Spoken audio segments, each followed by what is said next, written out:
அன்பான இறை மக்களே, உங்கள் அனைவரையும் நம் ஆண்டவர் இயேசு கிறிஸ்துவின் நாமத்தினால் வாழ்த்துகிறேன். ஒவ்வொரு நாளும் நம்மை பாதுகாத்து பராமரித்து வருகிற இறைவனுக்கு நன்றி அறிதலாக தினமும் மாலையில் குடும்பமாக ஒன்று சேர்ந்து குடும்ப ஜெபம் ஜெபிக்க வேண்டும். அவ்வாறு குடும்பமாக நாம் ஜெபிக்கும் போது ஆண்டவர் நம்மையும் நம்முடைய குடும்பத்தையும் இன்னும் அதிகமாக ஆசீர்வதிக்கிறார். இதுவரை நீங்கள் குடும்பமாக ஒன்று கூடி ஜெபிக்கவில்லை என்றால் இன்று முதல் குடும்ப ஜெபம் ஜெபித்து இறையாசீர் பெறுங்கள். தந்தை, மகன், தூய ஆவியாரின் பெயராலே ஆமீன். திருச்சிலுவை அடையாளத்தினாலே எங்கள் தீயவர்களிடமிருந்து எங்களை மீட்டருளும். எங்கள் இறைவா, தந்தை, மகன், தூய ஆவியாரின் பெயராலே ஆமீன். இறைவா, எனக்கு உதவியாக வாரும். ஆண்டவரே, எனக்கு உதவி செய்ய விரைந்தருளும். தந்தைக்கும் மகனுக்கும் தூய ஆவிக்கும் மாட்சிமை உண்டாவதாக. தொடக்கத்தில் இருந்தது போல் இப்பொழுதும் எப்பொழுதும் என்றென்றும் இருப்பதாக ஆமேன். திருப்பாடல்கள் 103. நெஞ்சே, நீ ஆண்டவரை வாழ்த்துவாயாக. என் அகத்துள்ளதெல்லாம் அவரது திருப்பெயரை வாழ்த்துவதாக. என் ஆன்மாவே ஆண்டவரை வாழ்த்துவாயாக. என் ஆன்மாவே ஆண்டவரை வாழ்த்துவாயாக. அவர் செய்த நன்மைகளையெல்லாம் மறவாதே. என் ஆன்மாவே ஆண்டவரை வாழ்த்துவாயாக. அவர் உன் பாவங்களையெல்லாம் மன்னிக்கிறார், உன் நோய்களையெல்லாம் குணமாக்குகிறார், உன் உயிரை அழிவினின்று மீட்கிறார், அருளாலும் இரக்கத்தாலும் உன்னை சூழ்கிறார். என் ஆன்மாவே ஆண்டவரை வாழ்த்துவாயாக. நன்மைகளால் உன் வாழ்வை நிறைவுபடுத்துகிறார், கழுகுகளின் இளமையைப் போல் உன் இளமையை புதுப்பிக்கிறார். என் ஆன்மாவே ஆண்டவரை வாழ்த்துவாயாக. நீதியின் செயல்களை புரிகிறார் ஆண்டவர், துன்புற்றோர் யாவருக்கும் நீதி வழங்குகிறார். மோயிசனுக்கு தம் வழிகளை வெளிப்படுத்தினார், இஸ்ரவேல் மக்களுக்கு தம் செயல்களை விளங்க செய்தார். என் ஆன்மாவே ஆண்டவரை வாழ்த்துவாயாக. ஆண்டவர் இரக்கமும் கருணையும் உள்ளவர், சினம் கொள்ள தாமதிப்பவர், ஏராளமான காருண்யம் கொண்டவர், ஓயாமல் கடிந்து கொள்பவர் அல்ல, முடிவின்றி கோபம் காட்டுபவர் அல்ல. என் ஆன்மாவே ஆண்டவரை வாழ்த்துவாயாக. நம்முடைய பாவங்களுக்கு ஏற்றபடி நம்மை தண்டிப்பதில்லை, நம் குற்றங்களுக்கு தக்கபடி நமக்கு ஆக்கினை இடுவதில்லை. என் ஆன்மாவே ஆண்டவரை வாழ்த்துவாயாக. ஏனெனில் வானுலகம் பூ உலகத்திற்கு எவ்வளவு உயர்ந்துள்ளதோ அவ்வளவுக்கு அவர் தமக்கு அஞ்சு நடப்பவர்களுக்கு தயவு காண்பிக்கிறார். மேல் திசைக்கும் கீழ்த்திசைக்கும் எவ்வளவு தூரமோ அவ்வளவு தூரத்திற்கு நம் பாவங்களை நம்மிடமிருந்து அகற்றியுள்ளார். என் ஆன்மாவே ஆண்டவரை வாழ்த்துவாயாக. தந்தை தன் மக்களுக்கு இறங்குவது போல் ஆண்டவர் தமக்கு அஞ்சுகிறவர்கள் மேல் இரக்கம் காண்பிக்கிறார். ஏனெனில் அவர் நம்முடைய நிலைமையை நன்றாய் அறிந்திருக்கிறார். நாம் தூசிக்கு சமம் என்று அவருக்கு தெரியாமல் இல்லை. என் ஆன்மாவே ஆண்டவரை வாழ்த்துவாயாக. மனிதனின் வாழ்நாள் புல்லை போன்றவை, வயல்வெளிகளின் பூக்களைப் போல் காற்றடித்ததும் அது வதங்கி விடுகிறது, இருக்கிற இடம் தெரியாமல் போய்விடுகிறது. என் ஆன்மாவே ஆண்டவரை வாழ்த்துவாயாக. ஆண்டவருடைய தயவோவெனில் அவருக்கு அஞ்சி நடப்போர் மீது என்றென்றும் நிலை நிற்கும். அவருடைய நீதியோ அவருடைய உடன்படிக்கையை கடைபிடித்து அவரது கற்பனைகளின்படி நடக்க அவற்றை நினைவு கூறும் தலைமுறைகள் மீது நிலைத்திருக்கும். என் ஆன்மாவே ஆண்டவரை வாழ்த்துவாயாக. ஆண்டவருடைய வார்த்தையை கேட்டு அவருடைய சொற்படி நடக்கும் ஆண்டவரின் வல்லமை உள்ள தூதர்களே, அவரை வாழ்த்துங்கள். ஆண்டவருடைய திருவுளப்படி நடக்கும் அவருடைய ஊழியர்களே, அவருடைய சேனைகளே, அவரை வாழ்த்துங்கள். என் ஆன்மாவே ஆண்டவரை வாழ்த்துவாயாக. ஆண்டவருடைய சகல படைப்புகளே, அவருடைய ஆளுகை செல்கிற இடமெங்கும் அவரை வாழ்த்துங்கள். என் ஆன்மாவே ஆண்டவரை வாழ்த்துவாயாக. என் ஆன்மாவே ஆண்டவரை வாழ்த்துவாயாக. தந்தைக்கும் மகனுக்கும் தூய ஆவிக்கும் மாட்சிமை உண்டாவதாக. தொடக்கத்தில் இருந்தது போல இப்பொழுதும் எப்பொழுதும் என்றென்றும் இருப்பதாக ஆமீன். மார்க்கு அதிகாரம் 9. மேலும் அவர் அவர்களிடம், இங்கே இருப்பவர்களுள் சிலர் இறையாட்சி வல்லமையோடு வந்துள்ளதை காண்பதற்கு முன் சாக மாட்டார்கள் என உறுதியாக உங்களுக்கு சொல்கிறேன் என்றார். இயேசு தோற்றம் மாறுதல். 6 நாள்களுக்கு பின்பு இயேசு பேதுருவையும் யாக்கோபையும் யோவானையும் அழைத்து ஒரு உயர்ந்த மலைக்கு அவர்களை மட்டும் தனிமையாக கூட்டிக் கொண்டு போனார். அங்கே அவர்கள் முன் அவர் தோற்றம் மாறினார். அவருடைய ஆடைகள் இவ்வுலகில் எந்த சலவைக்காரரும் வெளுக்க முடியாத அளவுக்கு வெள்ளை வெளிரென ஒளி வீசின. அப்போது எலியாவும் மோசேயும் அவர்களுக்கு தோன்றினர். இருவரும் இயேசுவோடு உரையாடி கொண்டிருந்தார்கள். பேதுரு இயேசுவை பார்த்து, ரபி, நாம் இங்கேயே இருப்பது நல்லது. உமக்கு ஒன்றும், மோசேக்கு ஒன்றும், எலியாவுக்கு ஒன்றுமாக 3 கூடாரங்களை அமைப்போம் என்றார். தாம் சொல்வது என்னவென்று அவருக்கு தெரியவில்லை, ஏனெனில் அவர்கள் மிகுந்த அச்சம் கொண்டிருந்தார்கள். அப்போது ஒரு மேகம் வந்து அவர்கள் மேல் நிழலிட, அந்த மேகத்து நின்று, என் அன்பார்ந்த மைந்தர் இவரே, இவருக்கு செவிசாயுங்கள் என்று ஒரு குரல் ஒலித்தது. உடனடியாக அவர்கள் சுற்றுமுற்றும் பார்த்தார்கள். தங்கள் அருகில் இயேசு ஒருவரை தவிர வேறு எவரையும் காணவில்லை. அவர்கள் மலையிலிருந்து இறங்கி வந்து கொண்டிருந்த போது அவர், மானிட மகன் இறந்து உயிர்த்தெழும் வரை நீங்கள் கண்டதை எவருக்கும் எடுத்துரைக்க கூடாது என்று அவர்களுக்கு கட்டளையிட்டார். அவர்கள் இவ்வார்த்தையை அப்படியே மனதில் இருத்தி, இறந்து உயிர்த்தெழுதல் என்றால் என்னவென்று ஒருவரோடு ஒருவர் பேசிக்கொண்டார்கள். அவர்கள் அவரிடம், எலியாதான் முதலில் வரவேண்டும் என்று மறைநூல் அறிஞர் கூறுவதேன் என்று கேட்டார்கள். அதற்கு அவர், எலியா முதலில் வந்து எல்லாவற்றையும் சீர்படுத்தப் போகிறார் என்று கூறுவது உண்மையே. ஆனால் மானிட மகன் பல துன்பங்கள் படவும் இகழ்ந்து தள்ளப்படவும் வேண்டுமென்று அவரை குறித்து எழுதப்பட்டுள்ளதே. அது எப்படி? ஆகவே நான் உங்களுக்கு சொல்கிறேன், எலியா வந்துவிட்டார். அவர்கள் தாங்கள் விரும்பியவாறெல்லாம் அவருக்கு செய்தார்கள். அவரை குறித்து மறைநூலில் எழுதியுள்ளவாறே அவை நிகழ்ந்தன என்றார். தீய ஆவி பிடித்திருந்த சிறுவன் அலமாதல். அவர்கள் மற்ற சீடரிடம் வந்தபொழுது பெருந்திரளான மக்கள் அவர்களை சூழ்ந்திருப்பதையும் மறைநூல் அறிஞர் அவர்களுடன் வாதாடுவதையும் கண்டனர். மக்கள் அனைவரும் இயேசுவை கண்ட உடனே மிக வியப்புற்று அவரிடம் ஓடிப்போய் அவரை வாழ்த்தினர். அவர் அவர்களை நோக்கி, நீங்கள் இவர்களோடு எதை பற்றி வாதாடுகிறீர்கள் என்று கேட்டார். அப்போது கூட்டத்திலிருந்து ஒருவர் அவரை பார்த்து, போதகரே, தீய ஆவி பிடித்து பேச்சிழந்த என் மகனை உம்மிடம் கொண்டு வந்தேன். அது அவனை பிடித்து அந்த இடத்திலேயே அவனை கீழே தள்ளுகிறது. அவன் வாயில் நுரை தள்ளி பற்களை நெரிக்கிறான். உடம்பும் விரைத்து போகிறது. அதை ஓட்டிவிடும்படி நான் உம் சீடரிடம் கேட்டேன், அவர்களால் இயலவில்லை என்று கூறினார். அதற்கு அவர் அவர்களிடம், நம்பிக்கையற்ற தலைமுறையினரே, எவ்வளவு காலம் நான் உங்களோடு இருக்க இயலும்? எவ்வளவு காலம் நான் உங்களை பொறுத்து கொள்ள இயலும்? அவனை என்னிடம் கொண்டு வாருங்கள் என்று கூறினார். அவர்கள் அவனை அவரிடம் கொண்டு வந்தார்கள். அவரை கண்டவுடன் அந்த ஆவி அவனுக்கு வலிப்பு உண்டாக்க அவன் தரையில் விழுந்து புரண்டான். வாயில் நுரை தள்ளியது. அவர் அவனுடைய தந்தையை பார்த்து, இது இவனுக்கு வந்து எவ்வளவு காலமாயிற்று என்று கேட்டார். அதற்கு அவர், குழந்தை பருவத்திலிருந்து இது இருந்து வருகிறது. இவனை ஒழித்துவிட தீயிலும் தண்ணீரிலும் பல முறை அந்த ஆவி இவனை தள்ளியதுண்டு. உம்மால் ஏதாவது செய்ய இயலுமானால் எங்கள் மீது பரிவு கொண்டு எங்களுக்கு உதவி செய்யும் என்றார். இயேசு அவரை நோக்கி, இயலுமானாலா? நம்புகிறவருக்கு எல்லாம் நிகழும் என்றார். உடனே அச்சிறுவனின் தந்தை, நான் நம்புகிறேன், என் நம்பிக்கையின்மை நீங்க உதவும் என்று கதறினார். அப்போது மக்கள் கூட்டம் தம்மிடம் ஓடி வருவதை இயேசு கண்டு அந்த தீய ஆவியை அதட்டி, ஊமை செவிட்டு ஆவியே, உனக்கு கட்டளையிடுகிறேன், இவனை விட்டு போ, இனி இவனுள் நுழையாதே என்றார். அது அலறி அவனுக்கு மிகுந்த வலிப்பு உண்டாக்கி வெளியேறியது. அச்சிறுவன் செத்தவன் போலானான். ஆகவே அவர்களுள் பலர், அவன் இறந்து விட்டான் என்றனர். இயேசு அவன் கையை பிடித்து தூக்கிவிட்டார். அவனும் எழுந்தான். அவர் வீட்டில் நுழைந்ததும் அவருடைய சீடர் அவரிடம் தனிமையாக வந்து, அதை ஏன் எங்களால் ஓட்ட இயலவில்லை என்று கேட்டனர். அதற்கு அவர், இவ்வகை பேய் இறை வேண்டலினாலும் நோன்பினாலும் அன்றி வேறு எதனாலும் வெளியேறாது என்றார். இயேசு தம் சாவை 2ஆம் முறை முன்னறிவித்தல். அவர்கள் அங்கிருந்து புறப்பட்டு கலிலேயா வழியாக சென்றார்கள். அது யாருக்கும் தெரியக்கூடாது என்று இயேசு விரும்பினார். ஏனெனில் மானிட மகன் மக்களின் கையில் ஒப்புவிக்கப்படவிருக்கிறார். அவர்கள் அவரை கொலை செய்வார்கள். கொல்லப்பட்ட 3 நாள்களுக்கு பின் அவர் உயிர் தெழுவார் என்று அவர் தம் சீடருக்கு கற்பித்து கொண்டிருந்தார். அவர் சொன்னது அவர்களுக்கு விளங்கவில்லை. அவரிடம் விளக்கம் கேட்கவும் அவர்கள் அஞ்சினார்கள். யார் மிக பெரியவர்? அவர்கள் கப்பர்நகூமுக்கு வந்தார்கள். அவர்கள் வீட்டில் இருந்த பொழுது இயேசு, வழியில் நீங்கள் எதை பற்றி வாதாடி கொண்டிருந்தீர்கள் என்று அவர்களிடம் கேட்டார். அவர்கள் பேசாதிருந்தார்கள். ஏனெனில் தங்களுள் பெரியவர் யார் என்பதை பற்றி வழியில் ஒருவரோடு ஒருவர் வாதாடி கொண்டு வந்தார்கள். அப்பொழுது அவர் அமர்ந்து 12 கூப்பிட்டு அவர்களிடம், ஒருவர் முதல்வராக இருக்க விரும்பினால் அவர் அனைவரிலும் கடைசியானவராகவும் அனைவருக்கும் தொண்டராகவும் இருக்கட்டும் என்றார்.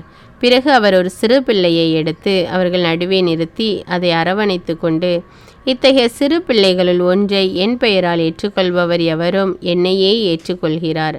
என்னை ஏற்றுக்கொள்பவர் என்னை மட்டுமல்ல என்னை அனுப்பினவரையே ஏற்றுக்கொள்கிறார் என்றார். இயேசுவின் பெயரால் பேய் ஓட்டியவர். அப்பொழுது யோவான் இயேசுவிடம், போதகரே, ஒருவர் உமது பெயரால் பேய்கள் ஓட்டுவதைக் கண்டு நாங்கள் அவரை தடுக்க பார்த்தோம், ஏனெனில் அவர் நம்மை சாராதவர் என்றார்.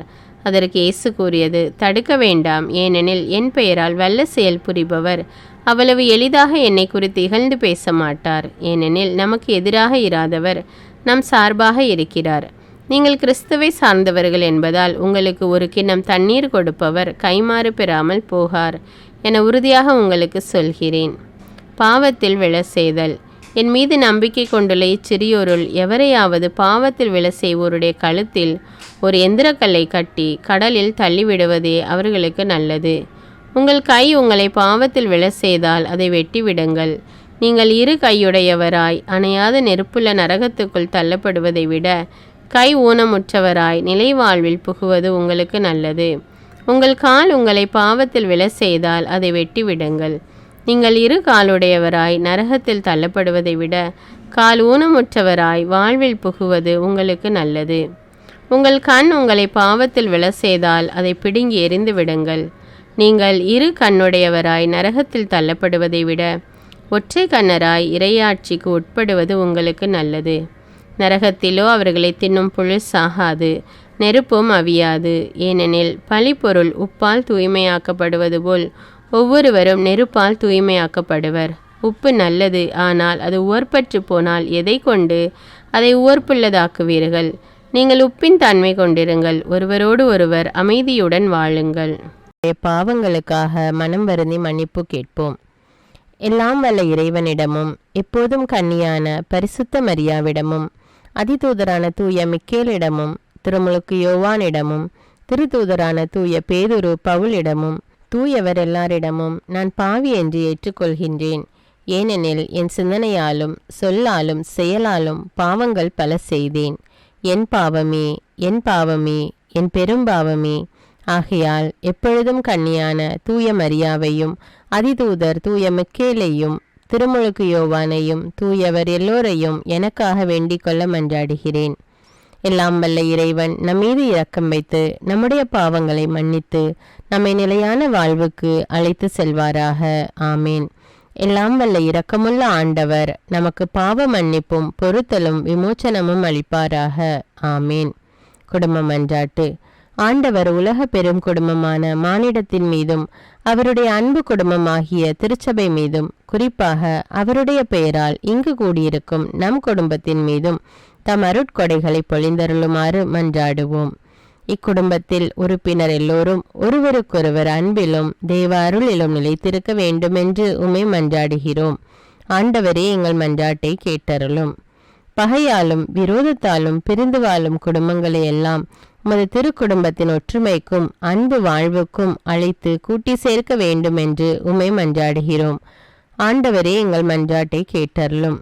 இக்குடும்பத்தின் மக்கள் எல்லாம் உமக்கும் மனிதருக்கும் உகந்தவர்களாகி ஞானத்திலும் வயதிலும் அருளிலும் வளர்ந்தோங்க வேண்டும் என்று உம்மை மன்றாடுகிறோம். ஆண்டவரே, எங்கள் மன்றாட்டை கேட்டருளும். இக்குடும்பத்தின் வியாதி துன்ப வருத்தங்களில் நீரே துணையாக நின்று உமது வலக்கரத்தால் பசாசின் சக்திகளை விரட்டியோட்டி தயை புரியுமாறு உம்மை மன்றாடுகிறோம். ஆண்டவரே, எங்கள் மன்றாட்டை கேட்டருளும். தரித்திரம், வியாதி, சாவு, கவலை இவற்றால் துன்புறும் குடும்பங்கள் எல்லாம் உமது அளவற்ற அன்பிலும் பராமரிப்பிலும் நம்பிக்கை கொள்ளுமாறு உதவி புரிய உம்மை மன்றாடுகிறோம். ஆண்டவரே, எங்கள் மன்றாட்டை கேட்டருளும். இங்கு இப்பொழுது பிரசன்னமாயிராத இக்குடும்பத்தை சார்ந்த உறுப்பினர் எல்லோரையும் சகல ஆன்ம சரீர ஆபத்துக்களிலிருந்து காப்பாற்றி உமது அன்பிலும் அருளிலும் வைத்து காத்தருளுமாறு உம்மை மன்றாடுகிறோம். ஆண்டவரே, எங்கள் மன்றாட்டை கேட்டருளும். இக்குடும்பத்தில் மரித்தவர்கள் விசுவாசத்தின் முத்திரையோடு எங்களுக்கு முன் சென்று சமாதானத்தில் நித்திரை செய்கின்ற எல்லா மரித்த விசுவாசிகளுக்கும் நித்திய இளைப்பாற்றி தந்தருள வேண்டும் என்று உம்மை மன்றாடுகிறோம். ஆண்டவரே, எங்கள் மன்றாட்டை கேட்டருளும். இப்பொழுது நம் ஒவ்வொருவருடைய சொந்த கருத்துக்களுக்காக மௌனமாக சிறிது நேரம் ஜெபிப்போம்.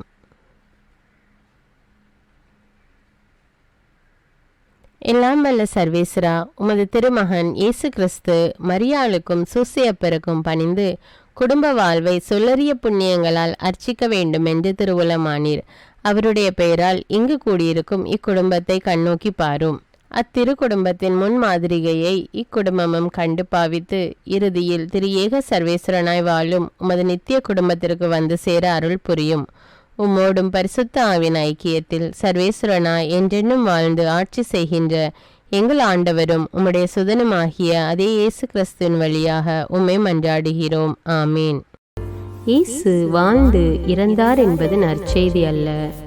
அவர் இறந்து உயிர் தெழுந்து இன்றும் வாழ்கிறார் என்பதே நற்செய்தி. ஆண்டவர் நம்மோடு வாழ்ந்து கொண்டிருக்கும் போது நாம் ஏன் கவலைப்பட வேண்டும்? நம்முடைய மன்றாட்டுக்கள் விண்ணப்பங்கள் அனைத்தையும் நன்றியோடு நம் ஆண்டவருடைய சமூகத்தில் இப்பொழுது எடுத்து வைப்போமா? பரலோகத்தில் இருக்கின்ற எங்கள் பிதாவே, விண்ணையும் மண்ணையும் படைத்தவரே, இக்காலத்துக்கும் அரசராயிருக்கின்ற ஒரே கடவுளே, மிகுந்த இரக்கமுடைய இறைவா, படைகளின் ஆண்டவரே, எங்கள் பாவங்களை மன்னிக்கும் தெய்வமே, எங்களுக்கு சமாதானத்தை அருள்பவரே, வெற்றியை கொடுக்கும் தேவனே, எங்களை குணமாக்கும் தந்தையே, எங்களை காண்கிறவரே, வழி நடத்துபவரே, ஆறுதலின் தெய்வமே, தம் ஒரே மகன் மீது நம்பிக்கை கொள்ளும் எவரும் அழியாமல் நிலை வாழ்வு பெறும் பொருட்டு அந்த மகனையே அளிக்கும் அளவுக்கு உலகின் மேல் அன்பு கூர்ந்தவரே, தம்மை நோக்கி மன்றாடும் யாவருக்கும் உண்மையாய் தம்மை நோக்கி மன்றாடும் யாவருக்கும் அருகில் இருக்கும் ஆண்டவரே, உம்மை ஆராதிக்கிறோம், உம்மை போற்றுகிறோம், உம்மை துதிக்கிறோம், உமக்கு நன்றி செலுத்துகிறோம். ஆண்டவராகிய இயேசுவே, எங்கள் மெசியாவே, எங்கள் நல்லாயனே, உலகின் ஒளியானவரே, எங்கள் மீட்பரே, வாழ்வும் வழியும் உண்மையுமானவரே, பரலோகத்திலிருந்து இறங்கி வந்த இயேசுவே, பாவியை தேடி வந்த இயேசுவே, நோயுற்றோரை குணப்படுத்தும் இயேசுவே, உலகின் பாவங்களை போக்கும் செம்மறியே, உம்மை அன்பு செய்கிறோம், ஆராதிக்கிறோம். எங்கள் மீட்பரே, எங்களுடைய பாவங்களுக்காக நீர் சிலுவையில் மரித்து மரணத்தினின்று உயிர் தெழுந்து இப்பொழுது பிதாவின் வலப்பக்கத்தில் எங்களுக்காக பரிந்து பேசி கொண்டு இருக்கிறீர். உம்மை எங்கள் மீட்பராக ஏற்றுக்கொண்டு உமது பாதத்தில் விழுந்து உமக்கு எங்களை ஒப்பு கொடுக்கிறோம்.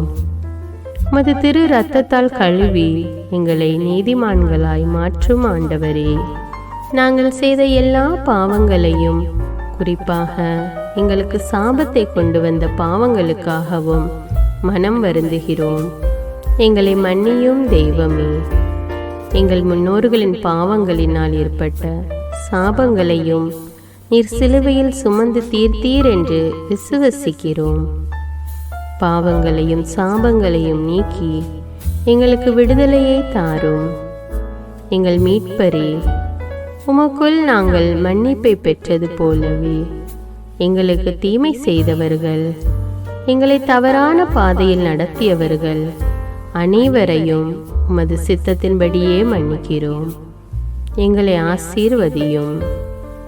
தூய ஆவியானவரே, மாட்சிமிக்க ஆவியானவரே, வாழ்வு தரும் ஆவியானவரே, வல்லமையின் ஆவியானவரே, எங்கள் தேற்றரவாளரே, திடம் தருபவரே, மகிழ்ச்சியின் ஆவியானவரே, விண்ணப்பிக்கும் ஆவியானவரே, நோய் நீக்கும் ஆவியானவரே, பாவத்தை உணர்த்தும் ஆவியானவரே, புது இதயம் அருள்பவரே, புது வாழ்வு அருள்பவரே, இறுதி நாளில் மாந்தர் யாவர் மேலும் ஊற்றப்படும் ஆவியானவரே, சத்தியத்திற்குள் எங்களை வழிநடத்துபவரே, எங்களை உயிர்ப்பிக்கும் ஆவியானவரே, கொடைகளை அருள்பவரே, பாவத்தையும் சாபத்தையும் நீக்குபவரே, உம்மை ஆராதிக்கிறோம், அன்பு கூறுகிறோம், நன்றி செலுத்துகிறோம். எங்களை ஆசீர்வதியும். மூவரு தெய்வமே, எங்களுடைய ஆவி, ஆன்மா, உடலை உமக்கு ஒப்பு கொடுக்கிறோம். எங்கள் ஆண்டவராம் இயேசுவின் வருகையில் நாங்கள் குற்றமற்றவர்களாய் காணப்பட, நீதிமான்களாய் நிற்க உம்முடைய அருளை வேண்டுகிறோம். தூய்மையின்றி எவரும் கடவுளை காண முடியாது என்ற உண்மையை நாங்கள் அறிந்திருப்பதால் தூய்மை எங்கள் சிந்தனைகளை ஆட்கொள்ள வேண்டுமாய் உம்மிடம் தாழ்ந்து பணிந்து மன்றாடுகிறோம். நீங்கள் இயேசுவை ஏற்றுக்கொண்டபடியே அவருக்குள் வேறு கொண்டவர்களாகவும் அவர் மேல் கட்டப்பட்டவர்களாகவும் அவருக்குள் நடந்து கொள்ளுங்கள் என்ற மறை உண்மை எங்கள் வாழ்வின் அனுபவமாக உம்மிடம் ஜெபிக்கிறோம். நாங்கள் இயேசுவாக வளர்வதற்கு எங்கள் இதயத்தில் விருப்பத்தை உருவாக்குமாறு மன்றாடுகிறோம். உங்கள் பகைவர்களிடம் அன்பு கூறுங்கள். உங்களை சபிக்கிறவர்களை ஆசீர்வதியுங்கள். உங்களை பகைக்கிறவர்களுக்கு நன்மை செய்யுங்கள். உங்களை துன்புறுத்துவோருக்காக இறைவனிடம் வேண்டுங்கள் என்ற உமது திரு வசனங்களின்படி நாங்கள் வாழ்வதே உமது திருவுலமாகையால் உமக்கு கீழ்ப்படிந்து வாழும் அருளை எங்களுக்கு தாரும் சுவாமி. தீமையை நன்மையால் வெல்லுங்கள் என்ற இறை வார்த்தையின்படியே தீமைக்கு பதில் நன்மை செய்யும் திவ்ய சுபாவத்தை எங்களுக்கு தாரும். என் பொருட்டு மக்கள் உங்களை இகழ்ந்து துன்புறுத்தி உங்களை பற்றி இல்லாதவை பொல்லாதவை எல்லாம் சொல்லும்போது நீங்கள் பேறு பெற்றவர்களே, மகிழ்ந்து பேறு வகை கொள்ளுங்கள். ஏனெனில் விண்ணுலகில் உங்களுக்கு கிடைக்கும் கைமாறு மிகுதியாகும் என்ற உமது போதனையின்படியே எங்களுடைய இறை வாழ்வில் மற்றவர்கள் எங்களை புறக்கணிக்கும் போதும் நிந்தைக்குள்ளாக்கும் போதும் தீயதை பேசும் போதும் நாங்கள் அமைதி காத்து உமது பாடுகளை தியானித்து மிக சிறிய பாடுகளும் எங்களை இயேசுவை போல மாற இயேசுவுக்கு சாட்சி பகர உதவும் என்று உணர்ந்து அதுபோன்ற சூழ்நிலைகளில் உமக்கு நன்றி கூறுவதே உயர்வானது என்று நாங்கள் உணர செய்தருளும். இயேசுவே, கடவுள் வடிவில் விளங்கிய நீர் உம்மையே வெறுமையாக்கி அடிமையின் வடிவை ஏற்று மனிதருக்கு ஒப்பானீர். மனித உருவில் தோன்றி சாவை ஏற்கும் அளவுக்கு, அதுவும் சிலுவை சாவையே ஏற்கும் அளவுக்கு கீழ்ப்படிந்து உம்மையே தாழ்த்தி கொண்டீர். உன்னதங்களில் வாழும் நீர் எங்களுடைய மீட்புக்காக உம்மையே தாழ்த்தி பூவுலகத்திற்கு வந்ததை நாங்கள் உணர செய்தருளும். உமது தாழ்மையையும் தூய்மையையும் நாங்கள் அணிந்து கொள்ள எங்களுக்கு அருள் தாரும். மற்றவர்கள் உயர்விலும் மேன்மையிலும் நாங்கள் மகிழ்வடையும் மனதை எங்களுக்கு தாரும். பிதாவின் திருவுலத்தை நிறைவேற்றுவதே என் உணவு என்றுரைத்த இயேசுவே, பெருமையையும் சுயநீதியையும் எங்களிடமிருந்து நீக்கி தேவ நீதியை எங்களுக்குள் வைத்தருளும். மற்றவர்கள் எங்களுக்கு என்ன செய்ய வேண்டும் என்று நாங்கள் விரும்புகிறோமோ அதையே அவர்களுக்கு செய்ய வேண்டும் என்ற உமது போதனைக்கேற்ப மற்றவர்களுக்கு நன்மை செய்யவும் உதவவும் கொடுக்கவும் எங்களுக்கு உதவியருளும்.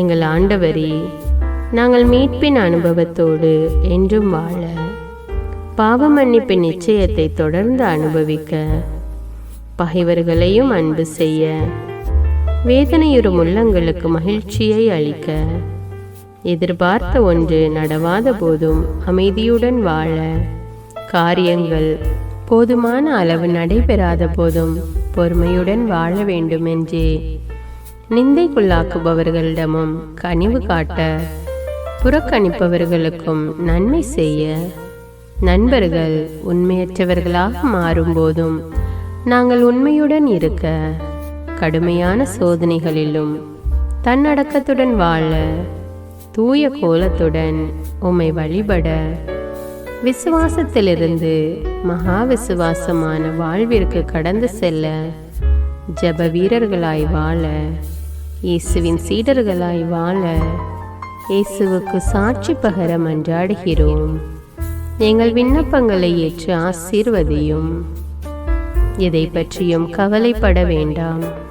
ஆனால் நன்றியோடு கூடிய இறைவேண்டல், மன்றாட்டு ஆகிய அனைத்தின் வழியாகவும் கடவுளிடம் உங்கள் விண்ணப்பங்களை தெரிவியுங்கள். அப்பொழுது அறிவெல்லாம் கடந்த இறை அமைதி கிறிஸ்து இயேசுவோடு இணைந்துள்ள உங்கள் உள்ளத்தையும் மனத்தையும் பாதுகாக்கும் என்ற உமது கட்டளையின்படியே எங்கள் விண்ணப்பங்களை உமது பாதத்தில் சமர்ப்பிக்கிறோம். குறிப்பாக இப்பொழுது உங்களுடைய விண்ணப்பங்கள் என்னவென்று மௌனமாக கூறுங்கள். சர்வ வல்லவரே, விண்ணப்பத்தை கேட்பவரே, இரக்கங்களின் கடவுளே, ஆசீர்வதிக்கிறவரே, அற்புதங்களையும் அதிசயங்களையும் செய்பவரே, உமது திருவுளத்தின்படியே எங்களை ஆசீர்வதியும். உம்மை நாங்கள் காண்பதற்கு எங்கள் கண்களை தூய்மையாக்கும். உமது குரலை நாங்கள் கேட்பதற்கு எங்கள் செவிகளை திறந்தருளும். எங்களுக்கு ஆறுதலையும் தேறுதலையும் சமாதானத்தையும் தந்து ஆசீர்வதியும். உமக்கு நன்றி செலுத்துகிறோம். கோடான கோடி நன்றி செலுத்துகிறோம். துதி, கன, மகிமை, மாட்சிமை யாவற்றையும் உமக்கே செலுத்துகிறோம். எங்கள் ஆண்டவராம் இயேசுவின் இனிய நாமத்தில் ஜெபிக்கிறோம் எங்கள் நல்ல பிதாவே, ஆமீன். இந்த வீடியோ உங்களுக்கு பயனுள்ளதாக இருந்தா என்பதை எனக்கு கமெண்ட்ஸில் தெரியப்படுத்துங்கள். மேலும் இந்த வீடியோவை பிறரோடு ஷேர் செய்து கொள்ளுங்கள். நன்றி.